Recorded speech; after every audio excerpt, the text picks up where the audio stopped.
जय श्री राम दोस्तों, मैं केशवर पाल आज फिर एक नई वीडियो के साथ आपके सेवा में हाजिर हुआ हूँ। दोस्तों, हमारे एक मित्र हैं, इनका कमेंट है कि सोहम मंत्र बताओ, यानी यह जानना चाहते हैं कि सोहम मंत्र क्या है। दोस्तों, हम आपसे कहेंगे कि रामपाल जी ओम सोहम सतनाम देते हैं और इनकी एक वीडियो हम दिखा देते हैं आपको। यह बता रहे हैं कि गुरु नानक देव जी ओम सोहम जपा करते थे। ठीक है, पहले आप इनकी यह वीडियो देखिए और ध्यान से सुनिएगा कि यह क्या कह रहे हैं। ठीक है, तो चलिए वीडियो को देखते हैं। 559 और यहां देखिएगा समुद्र की साखी। एक दिन मर्दाने ने कहा, हे महाराज, मेरा मन चाहता है कि समुद्र में जो लंका है वहां का भ्रमण किया जाए। गुरुजी ने कहा, अच्छा, आप लोग अपने नेत्र बंद करो। जब मैं और मर्दाने ने नेत्र बंद करे, क्षण पीछे खोले, तब हम लोग गुरुजी के साथ महान समुद्र तट पर खड़े थे। अब गुरुजी ने कहा कि तुम लोग समुद्र के जल पर वाहेगुरु जप करते पैदल ही चले आओ। हे गुरु अंगद देव जी, हम लोग गुरुजी के पीछे पीछे उसी प्रकार जा रहे थे जैसे सूखी पृथ्वी पर चला जाता है। आगे आगे गुरुजी ओम सोहम का जप करते चले जा रहे थे। यह है पुण्यात्माओं 2 अक्षर का सतनाम। और तब मर्दाने ने सोचा कि हम भी ओम सोहम का जाप क्यों ना करें। तब मर्दाना भी ओम सोहम की रट लगाने लगा। बस वह लगा गोते खाने। गुरुजी ने पीछे देखा तो हंसकर कहने लगे, हे मर्दाना, शिष्य का धर्म है कि वह गुरु के बताए मार्ग पर चले, इसलिए तू वाहे गुरु की जप, तेरा उसी से कल्याण है। तो मर्दाने ने वाहे गुरु नाम की रट लगाई। तब वो बच्चे। तो दोस्तों, अभी आप रामपाल जी की सुन रहे थे। ये प्राण सांगली में बता रहे हैं कि गुरु नानक जी ओम सोहम का जाप करते थे। तो उस ओम सोहम को जपना कैसे है, अब इस वीडियो में सुन लीजिए। जो शब्द यानी मंत्र आपको दिया है, जब वो बाहर उच्चारण करते हो तो उसका सांस के द्वारा थोड़ा थोड़ा उच्चारण महसूस होता है, पता लगता है बाहर कौन सा बोल रहा। तो उसके ऊपर ध्यान रखे कि मैं कौन सा मंत्र बाहर छोड़ रहा हूं। उस पर ध्यान रहे आखिर तक, जब तक दूसरा फिर चले तो उस पर ध्यान रहे कि अंदर कौन सा मंत्र दे रहा हूं। ये प्रैक्टिस करनी है। इसके करने से जब भी आप चाहोगे तुरंत शुरू हो जाएगा और इस पर ये ध्यान भी रहेगा। जब मन चला गया तो स्वरत नृत्य अपने आप रहेगा। तो अभी आपने सुना कि ओम सोहम जपना कैसे है, यानी इसको बोल के नहीं जपना है। दोस्तों, यहाँ पे रामपाल जी कहने का मूल उद्देश्य यह है कि इसको बोलकर नहीं जपना है। जैसे ओम सोहम ऐसे बोलकर जपना नहीं है, सूरत नीरत से जपना है। और हमको तो ये मंत्र दिया गया था, तो हम थोड़ा सा आपको बता देते हैं कि जब सांस लें तो ओम और सांस छोड़े तो सोहम। अब विचार करिए कि यदि गुरु नानक देव जी को ओम सोहम मंत्र दिया गया था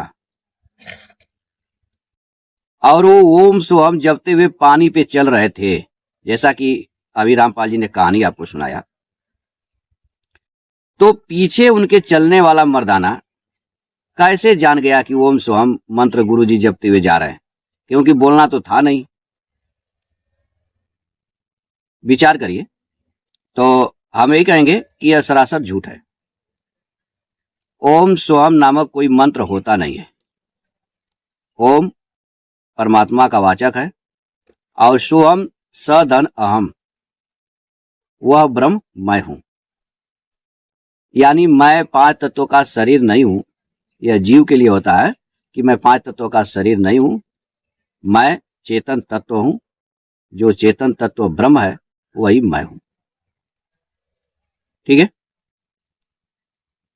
तो आइए इसको विस्तार से देखते हैं।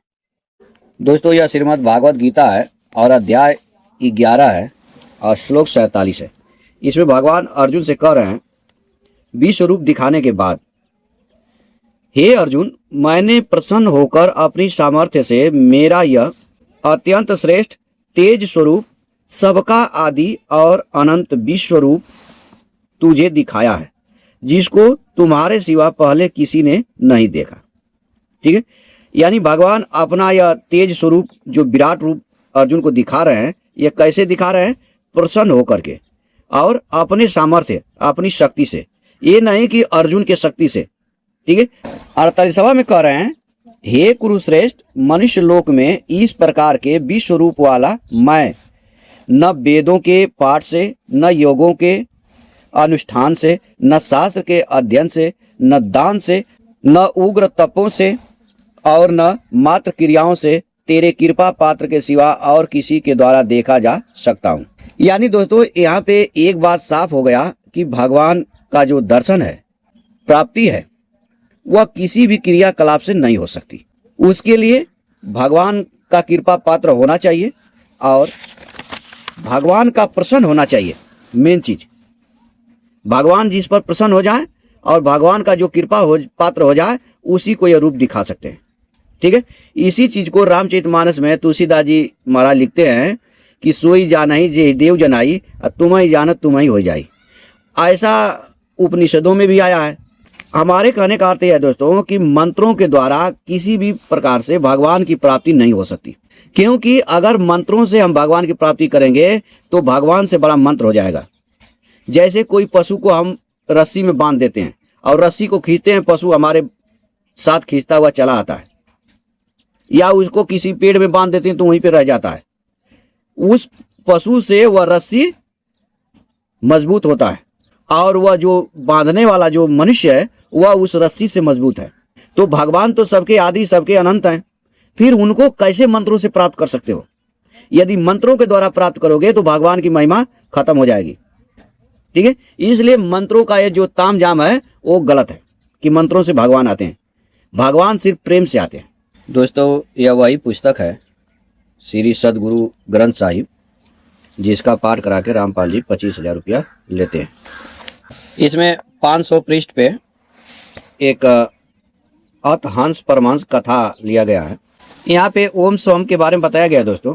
ओम काया मरमर जाए, यानी ओम काया है। अब यहाँ पे देखिए, ओम सोहम की है काया, सोहम जीव ओम है माया। ठीक है, सोहम क्या है? जीव है, और ओम क्या है? माया है। और ओम और सोहम से यह शरीर बनी है, काया बना है। यानी गरीबदास जी यहाँ ओम सोहम का व्याख्या करते हुए बता रहे हैं कि इस शरीर में जो सोहम है उसी को जीव कहा जाता है और शरीर को ओम कहा जाता है, और यही माया है। ठीक है, माया यानी प्रकृति। अब हम ओम को देखते हैं गीता से। ओम क्या है दोस्तों? यह श्रीमद् भागवत गीता है और अध्याय 8 है। इसके 13वें श्लोक में बताया गया है कि वह परम गति को प्राप्त होता है। कौन? जो ओम, इस एक अक्षर ब्रह्म का, यानी निर्गुण निराकार परमात्मा का मानसिक उच्चारण करता है और मेरा स्मरण करता है, यानी सगुण साकार भगवान श्री कृष्ण का स्मरण करता है और ओम का मानसिक उच्चारण करता है, वह परम गति को प्राप्त होता है। ठीक है, यानी ओम जो है ब्रह्म का, यानी निर्गुण निराकार परमात्मा का वाचक है। अब आइए हम देवी भागवत में इसको दिखाते हैं। यह देवी भागवत है, अध्याय 6 है। और यहाँ पे ब्रह्मा जी ने देवी जी से पूछा दोस्तों कि वेद ब्रह्म को आदित्य कहते हैं और एक बताते हैं, तो फिर आप क्या है और वह ब्रह्म क्या है? इस प्रश्न के उत्तर में देवी जी यहाँ बोलना चालू कर रहे हैं दोस्तों। देवी जी बोली, मैं पार ब्रह्म सदा एक ही है, कोई भेद नहीं है, क्योंकि जो वे हैं वही मैं हूँ और जो मैं हूँ वही वे हैं। बुद्धि ब्रह्म से हम दोनों में भेद दिखाई पड़ता है। ब्रह्म अद्वितीय है, एक है, नित्य है एवं सनातन है।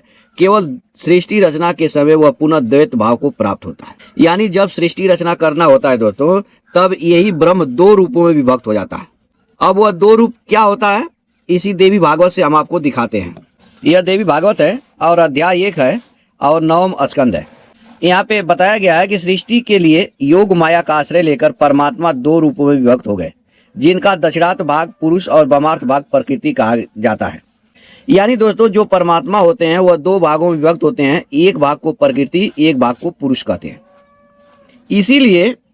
इसीलिए गरीबदास जी यहाँ पे ओम है माया, यानी प्रकृति को बता रहे हैं ओम से। ठीक है, क्योंकि यह जो प्रकृति है स्वयं परमात्मा से प्रकट होती है, और पुरुष को जीव कहते हैं, वह भी परमात्मा से ही प्रकट होता है। तो यह जीव और यह प्रकृति दोनों एक में मिल करके हमारे जैसे एक इंसान बना देते हैं। मूल रूप से आप समझिए। और हमारे जैसा इंसान जब बन जाता है तो इसी शरीर के इंद्रियों का भोग करता रहता है और संसार में भटकता रहता है। तो यहाँ पे ओम सोहम क्या चीज है कि अब इस जीव को क्या करना चाहिए, सो हम सदन अहम, यानी वह जो ब्रह्म है, जो चेतन तत्व है, जहां से मैं अलग हुआ हूं, जो यहाँ पे बताया गया है कि दो रूप हो जाते हैं, एक पुरुष एक प्रकृति। तो इस जीव को क्या करना चाहिए कि वह ब्रह्म यानी जो चेतन तत्व है, जिसको परमात्मा कहा जाता है, वह स्वयं मैं हूं, लेकिन मैं प्रकृति में मिला हुआ हूं। मेरी बात आप समझ रहे होंगे। तो सोहम जो ये शब्द है दोस्तों, यह कोई मंत्र नहीं है, बल्कि यह सोहम ईश्वर का बोध कराने के लिए है। अब इसको हम आपको यजुर्वेद में दिखाते हैं। हमारे पास ईशावासो उपनिषद है और यजुर्वेद का 40वां अध्याय है। इसमें एक सोहम शब्द आया है। सोहम, इसका अर्थ है सदन अहम, यानी वह ब्रह्म, वह परमात्मा स्वयं मैं हूँ। यह देखिए रामचरितमानस है और उत्तर कांड का सोरठा नंबर 117 है और इसकी पहली चौपाई में सोहमअश्मी शब्द आया है। सोहमअश्मी इति वृत्ति अखंडा दीप शिखा सोई परम प्रचंडा आत्म अनुभव सुख सुख प्रकाशा तब भव मूल भेद ब्रह्म नासा। सोहम अश्मी, वह ब्रह्म मैं हूँ, यह जो अखंड तैल धारावात कभी न टूटने वाली वृत्ति है, वही उस ज्ञान दीपक की परम प्रचंड दीप शिखा लव है। इस प्रकार जब आत्म अनुभव के सुख का सुंदर प्रकाश फैलता है, तब संसार के मूल भेद रूपी ब्रह्म का नाश हो जाता है। यानी यहाँ पर भी सोहम का अर्थ वह ब्रह्म मैं हूँ। यह कबीर सागर है और अमर मूल का 270 पृष्ठ है। इसमें देखिए सोहम सोहम सत्य कबीरा शब्द मंत्र है प्रकट शरीरा। थोड़ा सा हम यहाँ से पढ़ लेते हैं। जाकर आत्म ज्ञान प्रकाशा वही कबीर वही धर्मदासा, यानी जिसको आत्म ज्ञान हो जाएगा वह यही जानेगा कि जो कबीर है वही धर्मदास है, जो धर्मदास है वही कबीर है। यह कबीर दास जी धर्मदास जी को उपदेश दे रहे हैं दोस्तों। वह कह रहे हैं कि यदि तुमको आत्मज्ञान हो जाएगा तो तुम यही जानोगे कि जो तुम हो वही मैं हूँ, जो मैं हूँ वही तुम हो। आत्म राम देख जिन पाई आप सब ठाव समाई। जो आत्मा राम को देख लेगा, जो परमात्मा को देख लेगा, वह जान जाएगा कि सब जगह परमात्मा ही सब जगह है। ठीक है। जब देखा तब आप समाना, ब्रह्म छोड़ दूसरा नहीं आना, यानी ब्रह्म यानी परमात्मा को छोड़कर दूसरा कुछ भी नहीं है। सोहम सोहम सत्य कबीरा शब्द मंत्र है प्रकट शरीरा। वह ब्रह्म मैं हूँ, वह ब्रह्म मैं हूँ, यही सत्य कबीरा है, शब्द मंत्र है प्रकट शरीरा। ठीक है। तो यहाँ पर भी वो ये वही चीज है दोस्तों, परमात्मा ही सब कुछ है और वही स्वयं मैं हूँ। मैं कोई 5 तत्वों का शरीर नहीं हूँ, मैं चेतन तत्व हूँ। ठीक है। अभी जो हमने आपको देवी भागवत में दिखाया कि एक ही चेतन तत्व जो परमात्मा होता है वही 2 रूपों में विभक्त होता है, एक प्रकृति एक पुरुष। यह किस लिए विभक्त होता है? सृष्टि रचना के लिए। ठीक है। तो जो चेतन तत्व है, जो पुरुष है, उसको सदा परमात्मा की तरफ चलना चाहिए, यही इसका उद्देश्य है। ठीक है। तो दोस्तों आपने इस वीडियो में क्या देखा कि ओम स्वयं परमात्मा का वाचक है। ओम जैसे आप बोलेंगे तो इसका अर्थ यह है आप इस संसार से ऊपर उठ रहे हो। और सोहम जो है सदन अहम, यानी वह ब्रह्म, वह परमात्मा, वह चेतन तत्व स्वयं मैं हूं। मैं कोई 5 तत्वों का शरीर नहीं हूं। ठीक है। तो इसका यही अर्थ है। इसका यह अर्थ नहीं है कि कोई मंत्र है आप इसको रटते रहो रोज, ऐसा चीज नहीं है। कहीं पर भी इसको मंत्र के रूप में नहीं बताया गया है। ठीक है। तो हम आशा करते हैं आपको समझ में आ गया होगा। तो आज के लिए इतना ही, फिर मिलेंगे नेक्स्ट वीडियो में। तब तक के लिए जय सीताराम।